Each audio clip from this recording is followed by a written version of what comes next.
United Nations Security Council has urged all concerned parties in the U.S.-Iran tension to exercise a maximum restraint and take measures and actions to reduce escalation.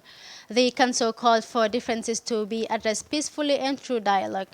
Ambassador Mansour Al-Ataibi of Kuwait, which holds the Council's presidency for the month of June, condemned the attacks on oil tankers in the Gulf, saying they represented a serious threat to maritime navigation and energy supply, as well as being a threat to international peace and security. Defatu Bangura gives us more on that.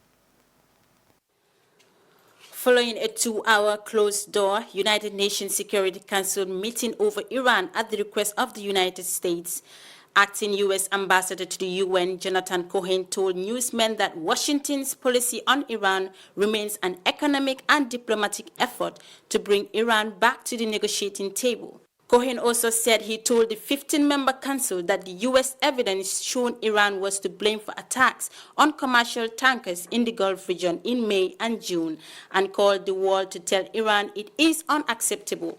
Iran must understand that these attacks are unacceptable. It's time for the world to join us in saying so. Our policy remains an economic and diplomatic effort to bring Iran back to the negotiating table. Iran should, as I said 2 weeks ago, meet diplomacy with diplomacy.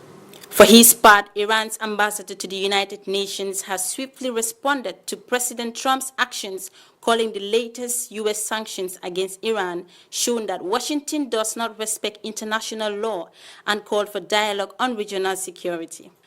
Ambassador Majid Takhravanchi told reporters at the United Nations headquarters that the radar clearly shows that the U.S. spy drone was flying over the Iranian territorial sea. According to our credible, detailed, and precise technical information on the path, location, and points of intrusion and impact of the U.S. spy drone, there is no doubt that when targeted, the drone was flying over the Iranian territorial sea. This was done after several radio warnings, all of which were disregarded.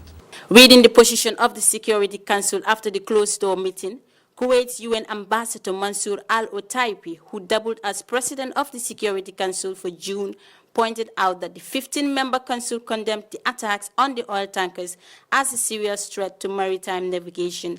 The Council members condemns the attack on the oil tankers, which represent a serious threat to maritime navigation and energy supply, contravene international rules on freedom of navigation and maritime transport, as well as a threat to international peace and security.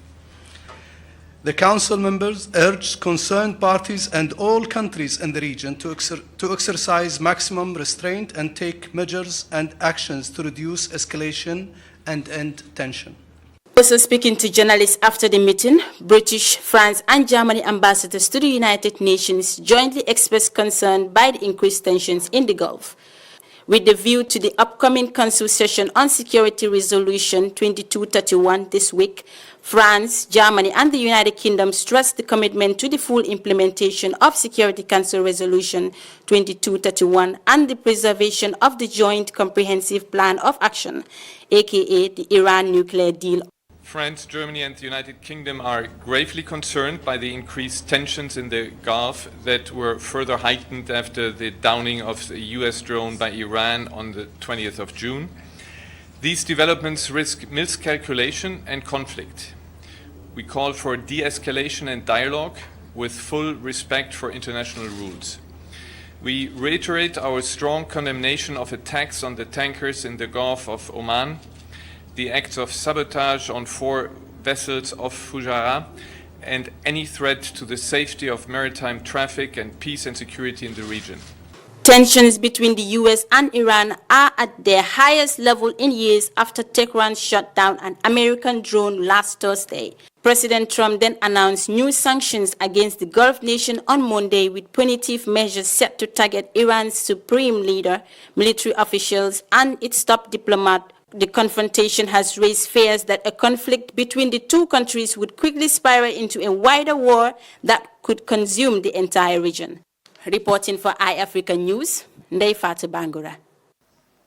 The United Nations Security Council condemns the attack on oil tankers in the Gulf, with the UN calling on all parties involved in the Washington-Tehran tension to settle their differences through dialogue.